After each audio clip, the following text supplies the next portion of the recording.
Já comprou todas as prendas de Natal? Lembrou-se da sua? Estamos a oferecer 40 passes anuais da Zone e um deles pode ser seu. Assine hoje até 55% de desconto e habilite-se a ganhar.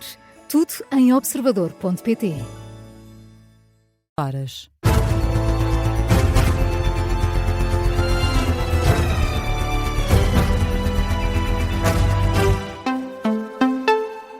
As notícias com Beatriz Félix. Boa noite, vamos às notícias na Rádio Observador e a começar por André Ventura, que revela uma conversa que teve com Luís Montenegro. O primeiro-ministro terá culpado António Costa por atrair imigrantes do Indostão de forma propositada.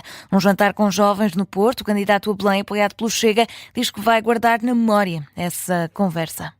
Nunca me vou esquecer disto que foi dito pelo primeiro-ministro, por este primeiro-ministro, num dos dias em que falámos.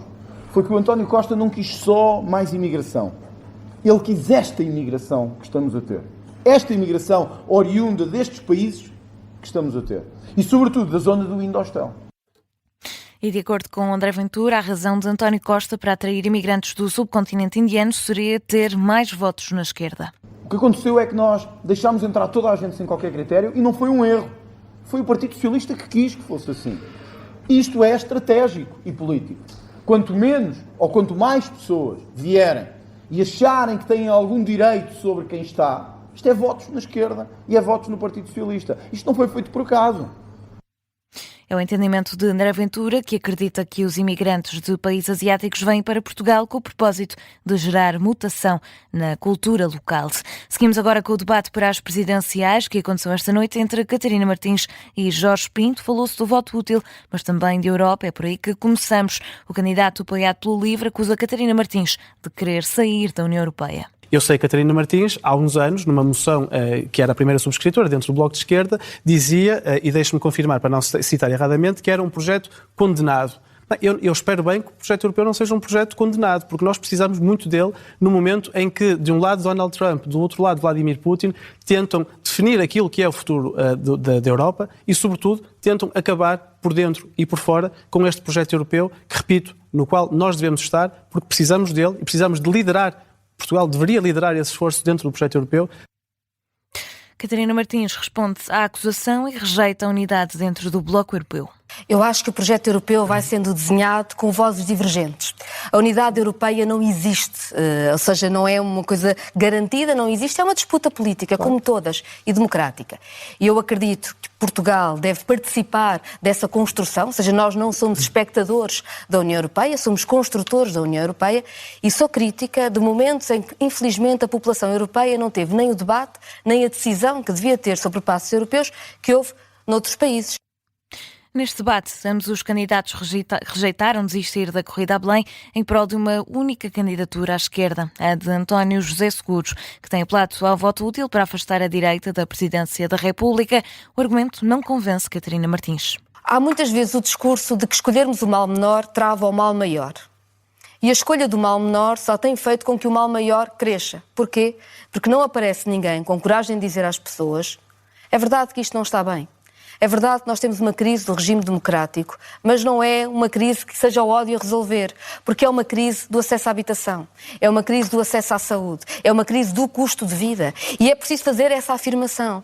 E se nós desistirmos nestas eleições de fazer essa afirmação e de combater por esse reinventar do país que dê esperança às pessoas, então nós podemos chamar de esquerda, mas não é esquerda de certeza. Jorge Pinto diz ser um perigo para o país colocar os ovos todos no mesmo cesto, ou seja, que o PSD lidere todas as instituições políticas, mas contorna uma eventual desistência. Eu durmo descansado quando a minha consciência me deixa dormir descansado. E a minha consciência diz-me neste momento que aquilo que estou a fazer é ao serviço do país. Que os temas que estou a pôr em cima da mesa e felizmente a conseguir marcar a agenda é ao serviço do país. É isso que vou continuar a fazer. Eu quero é que quem passa à segunda volta esteja também ele com a consciência descansada de que fará um bom serviço aos portugueses. E repito, os pontos como a defesa da Constituição vão estar em cima da mesa. A ameaça de uma golpada, de uma revisão constitucional drástica apenas à direita e à extrema-direita, sem que isso tenha passado pelo voto dos portugueses, é uma ameaça real. Jorge Pinto, que tem o apoio do LIVRE, garante estar à altura de defender os interesses dos portugueses. Foi, juntamente com Catarina Martins, o protagonista do penúltimo debate presidencial. O duelo final vai ser esta segunda-feira, junta Henrique Gouveia Melo e Luís Marcos Mendes, às 21h, com transmissão na TVI. E quem também rejeita desistir da corrida a Belém a favor de António José Seguro é António Filipe. Está fora de questão atirar a toalha ao chão antes dos portugueses irem às urnas. António Filipe, candidato apoiado pela CDU, deixa até um recado aos adversários. Muito mal vai uma candidatura quando acha que só lá vai se os outros desistirem. A minha candidatura é para levar até ao fim, sou uma candidatura diferenciadora, uma candidatura identificada com os trabalhadores e com os seus direitos, identificada com os valores do 25 de Abril, identificada com a Constituição, no que ela tem mais importante, que são os direitos de natureza política, económica, social e cultural. E existe uma grande insatisfação dos portugueses relativamente às políticas públicas que têm sido seguidas nos últimos anos. O candidato apoiado pelo PCP afirma que não faz sentido avançar para uma candidatura e depois desistir, não cumprindo o compromisso assumido desde o primeiro dia. Apelo ao voto útil é o que tem feito António José Seguro, que reitera os alertas sobre o que diz ser o desequilíbrio político das instituições e quer evitar mexidas na Constituição, que tem sido uma das ameaças mais recorrentes desde que o atual Executivo tomou posse. As instituições atualmente são lideradas pela direita, falamos de governo, autarquias e executivos regionais. Seguro quer reequilibrar o sistema, considera que o país só tem a ganhar com isso. O mais importante é saber de onde é que eu venho, para onde é que eu quero ir. Eu quero ser o presidente de todos os portugueses. É essa a natureza constitucional da Presidência da República. Um presidente leal à Constituição. Um presidente que vem para equilibrar um sistema político que está excessivamente desequilibrado para um dos campos, onde esse campo consegue fazer tudo, tomar todas as decisões, inclusivamente, se quiser, fazer as revisões que entender da nossa Constituição da República. O país tem a ganhar com esse equilíbrio. E para além de ganhar com esse equilíbrio, também tem a ganhar sabendo que uma das minhas características é de ser um presidente dialogante. No evento com jovens em Hermesinde, António José Seguro alertou ainda para as desigualdades que ainda existem em Portugal, lamenta as respostas segmentadas e a falta de equidade entre homens e mulheres. Luís Marcos Mendes sente-se alvo de calúnia pelos adversários às eleições presidenciais, garante que não é ingênuo.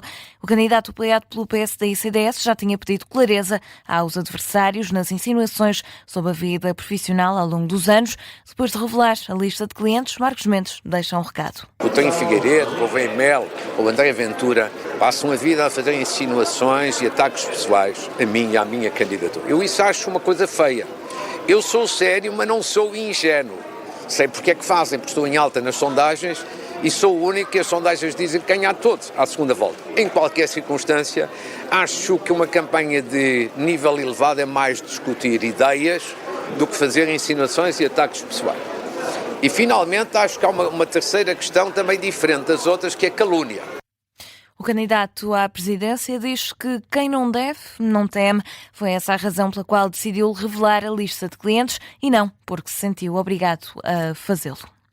A PSP já deteve mais de 100 de pessoas por crimes rodoviários nas últimas 72 horas, isto no âmbito da Operação Natal e Ano Novo, e que está a ser realizada em cooperação com a GNR. No total foram registados mais de 500 acidentes rodoviários com vítimas, um cenário que Matilde Malva Sabino se tem vindo a agravar nos últimos anos. Apesar das autoridades estarem nas estradas a fiscalizar os condutores e dos cartazes de sensibilização espalhados pelas ruas de todo o país, os acidentes graves continuam a acontecer. Os números não mentem, como explica o chefe de Polícia de Segurança Pública, Filipe Viena. Melhorias não temos, portanto andamos com os dados estatísticos sensivelmente idênticos, com tendência até de algum ligeiro aumento. O excesso de velocidade e a condução em estado de embriaguez são fatores determinantes nos cenários de criminalidade rodoviária em que há vítimas. Até de lamentar toda esta sinistralidade nesta fase do ano, em que as pessoas pretendem, no fundo, juntar-se às famílias e resultam, infelizmente, nestes casos de acidentes com ferimentos. Na grande maioria, os condutores fiscalizados nas operações stop colaboram com as autoridades, mas para evitar multas e acidentes, o melhor é adotar medidas preventivas na estrada, como explica o chefe da PSP. Não façam uso do telemóvel.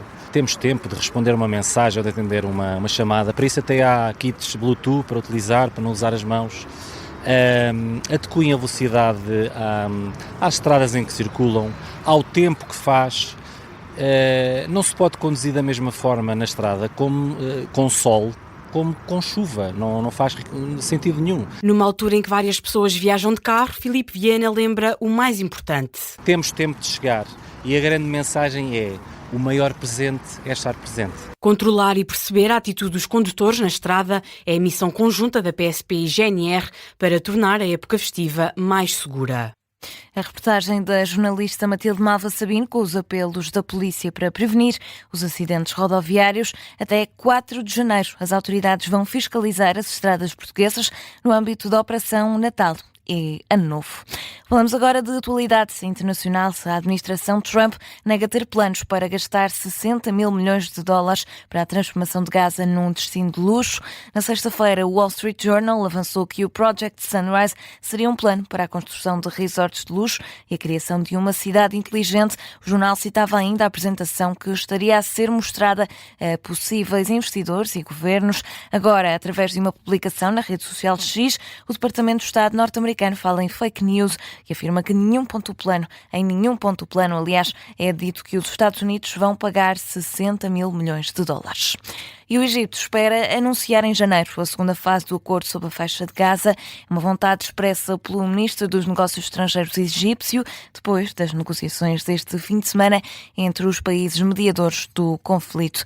O ministro explica que a situação está a progredir positivamente e que espera que o início dessa fase seja anunciado em janeiro, também com o destacamento do Comitê Palestiniano na faixa de Gaza e a mobilização de forças no âmbito da Força Internacional de Estabilização. Além disso, diz o ministro dos Negócios Estrangeiros egípcio que contam sempre com o parceiro americano, o envolvimento direto do presidente dos Estados Unidos, Donald Trump, nesta questão. É assim que fechamos o Jornal das 2 da manhã. A informação fica por aqui. Está de regresso às 2h30 com a síntese de notícias.